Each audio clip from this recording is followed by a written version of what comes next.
Shalom. Call Haloyim Yahweh Ba'ashem Yahushai Ba'ashem Rachak Shan Yukabad Kadwala Requab the Kwanyam Nawa Wa Shalayakim Nawa. That's the belongings to our apostles and elders of Great Millstone. Shalom Wa Barakim Labakarium.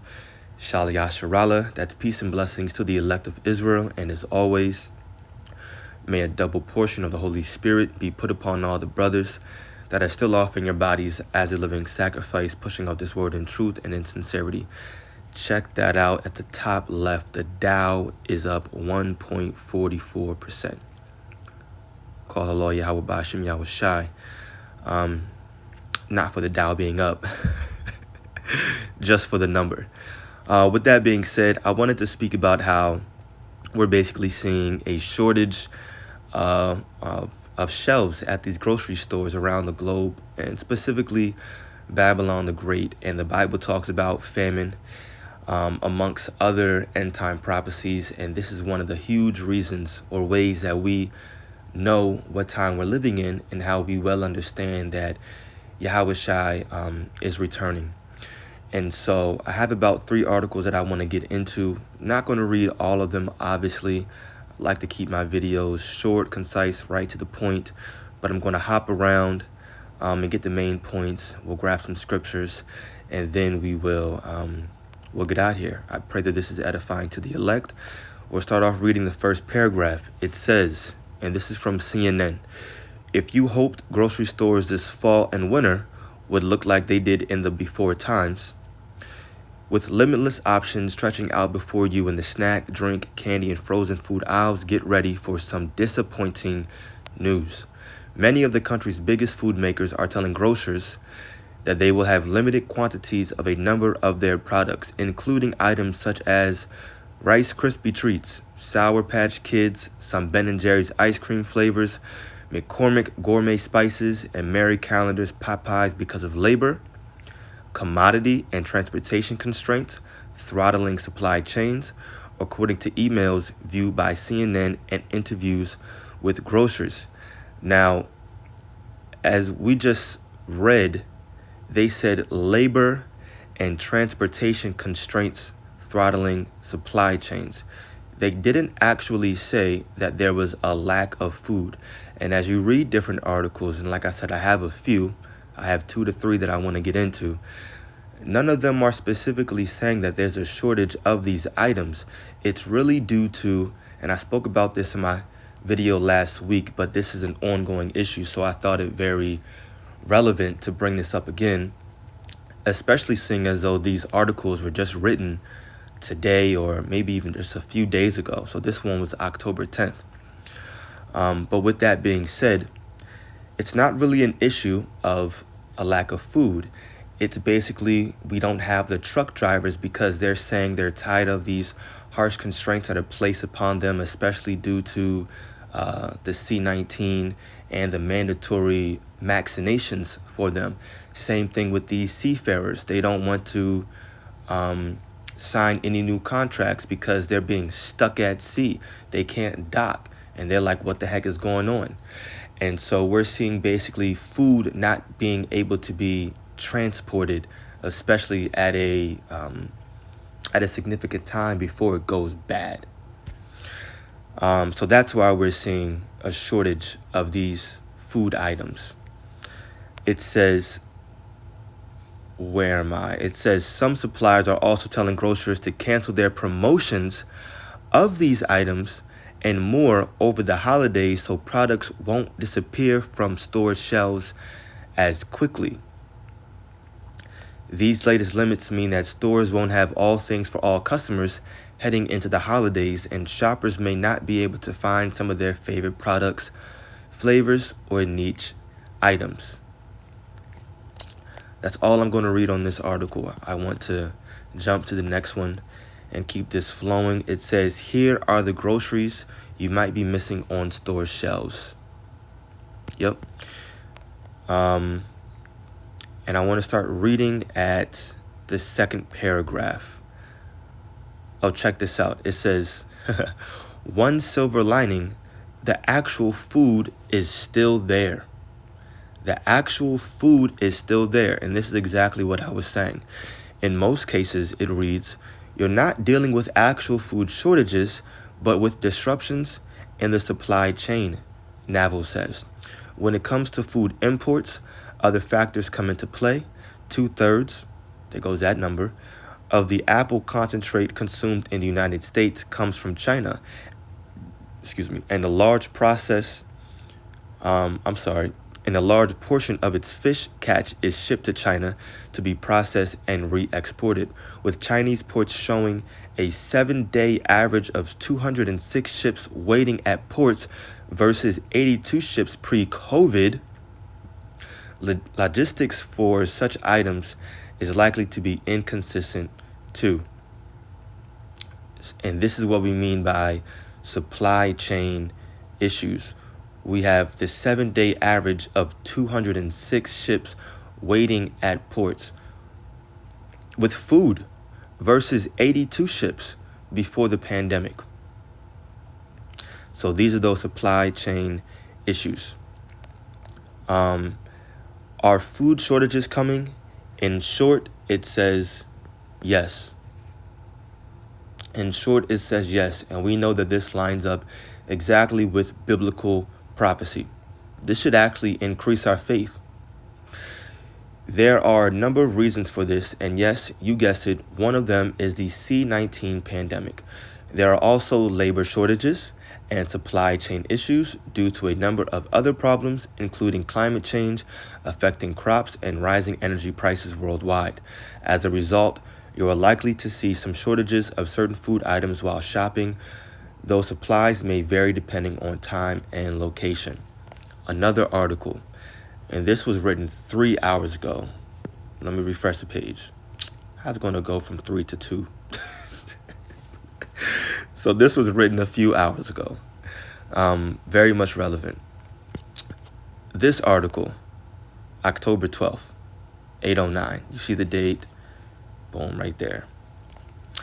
And it says 4 reasons Americans are still seeing empty shelves and long waits with Christmas just around the corner. We're not going to read this article, actually. The first one, it says consumer demand soars. Second reason for empty shelves, it says missing workers. People are just quitting and walking off the job. That's happening in many different industries. 3, shipping container shortages. And 4, clogged ports. None of them actually said because of food. The food just isn't there. There's plenty of food in this world. No goddamn shortage of food. Clogged ports.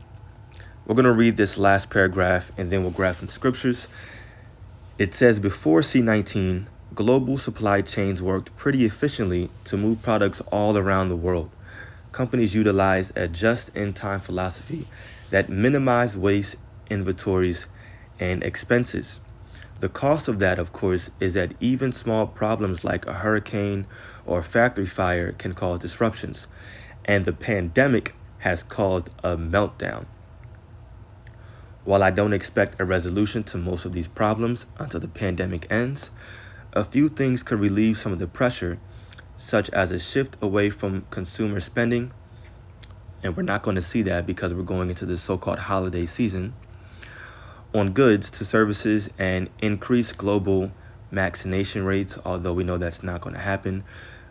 It says, but the difficult reality is American consumers should expect bare shelves, delays, and other problems well into 2022.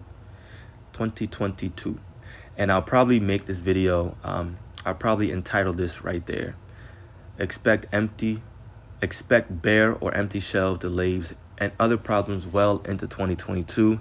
This is already going on right now in the fall season. It's going to get worse with this upcoming winter season. It's going to get colder. Obviously, people are going to want to eat more, stock up on their foods just because holidays are coming up. You know, people are still going to want to be in the quote-unquote holiday season, but it's not going to work out. I'm going to start reading here in the book of Matthew 24, verse 21. It says, for then shall be great tribulation, such as was not since the beginning of the world to this time, no, nor ever shall be. So there will be a famine. There will be a famine, and it's going to be huge. Whether or not it's specifically related to all the food just really being gone, I don't believe so. I think it's just going to be a lack of transportation, these drivers, the dollar is going to collapse, and all of this is going to be orchestrated on the back end by these bankers anyway, because they want to usher in their NWO. So what do? You engineer a collapse for the purpose of creating a problem and then bringing in your own solution. But what we're going to see in this collapse and this famine, it's going to usher in one of the worst times, or the worst time, that the world has ever seen. It's going to be a huge famine, not just in Babylon the Great, but it's going to be globally, all around the world. And this is why we're going to need the protection of Yahweh Ba'ashem Yahushai in these days. And the scriptures say this.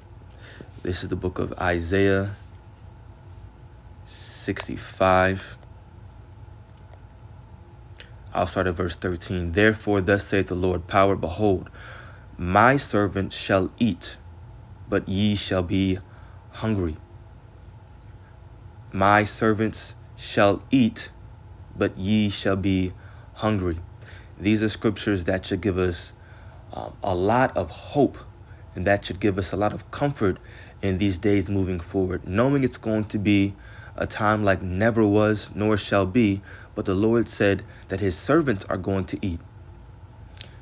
Now, the Lord's servants in these times are only those out of the nation of Israel that are actually having faith and doing the Lord's will. If you're a servant, that means you have a job to do. And if you have a job to do, then that means that, guess what? The Lord is going to protect you and watch over you as long as you do exactly what he says. And it's not hard. We're commanded to show brotherly love. We're commanded to teach on the highways and byways. We're commanded to continue to study and learn and pray, and really just to push out what we've learned. That's really it. It's not hard at all. And of course, above all, have faith in the Lord. And if we do that, then the Lord is going to watch over us. So continuing on, it says, behold, my servant shall drink, but ye shall be thirsty. Behold, my servant shall rejoice, but ye shall be ashamed. Behold, my servants shall sing for joy of heart, but ye shall cry for sorrow of heart. But ye shall cry for sorrow of heart, and shall howl for vexation of spirit. So we're going to be merry-hearted in these days. We're going to be singing for joy of heart. You got to imagine how good the Lord is going to have us in these days moving forward. And that doesn't mean that we're going to be, I'm not saying this can't be the case either, but it doesn't mean that we're going to have meals every single day and eating all around the clock and have 3 meals a day, breakfast, lunch, and dinner, in the time of famine when everybody else can't get 1 meal, can't find a breadcrumb. But in general, we're going to be fed to the point where we're merry-hearted, we're singing for joy. And we're going to know that the Lord is actually dealing with us.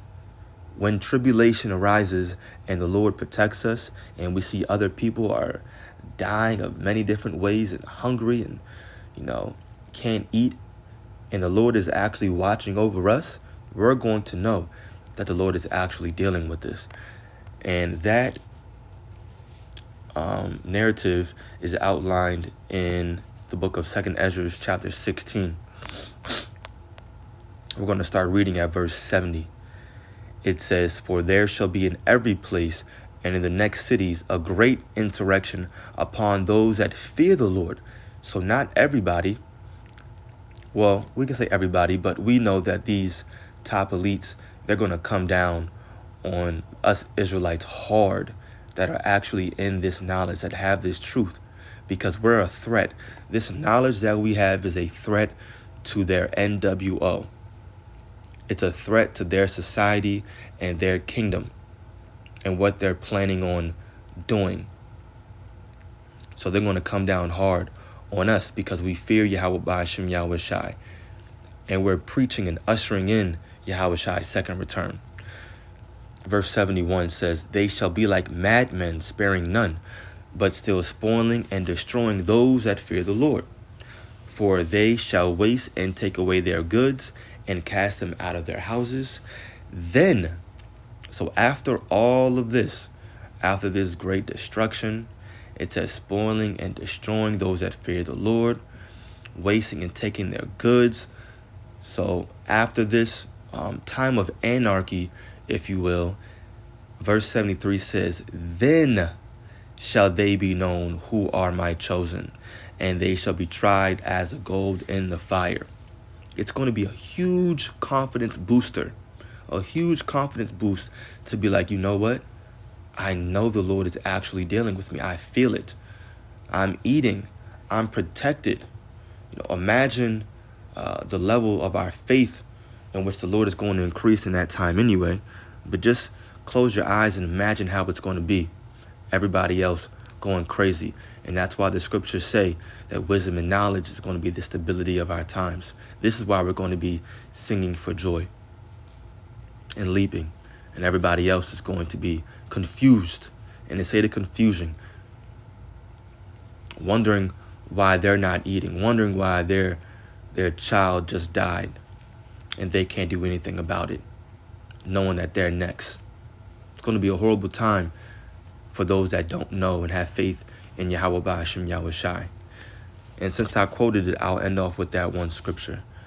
I'm just going to keep clicking. Isaiah 33 verse 6.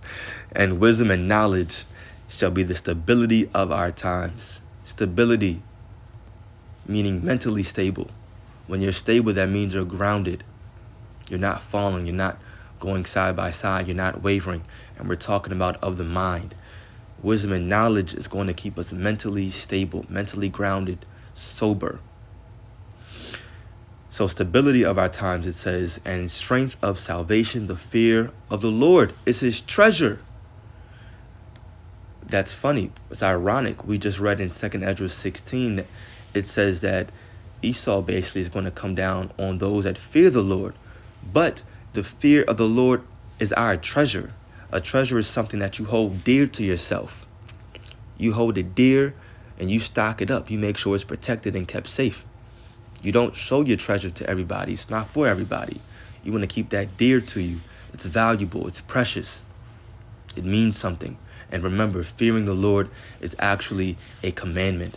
We're supposed to fear Yahweh Ba'ashem Yahweh Shai. So with that being said, I pray that this video was edifying. Like I mentioned, just wanted to go more into these articles, going into the lack of items and food on these grocery store shelves, and we can expect to see more of this heading into 2022. So call Halohim Yahweh Ba'ashem Yahweh Shai Ba'ashem Rachakudash. Double honors to our apostles and elders of Great Millstone. Peace and blessings to the elect. Shalom.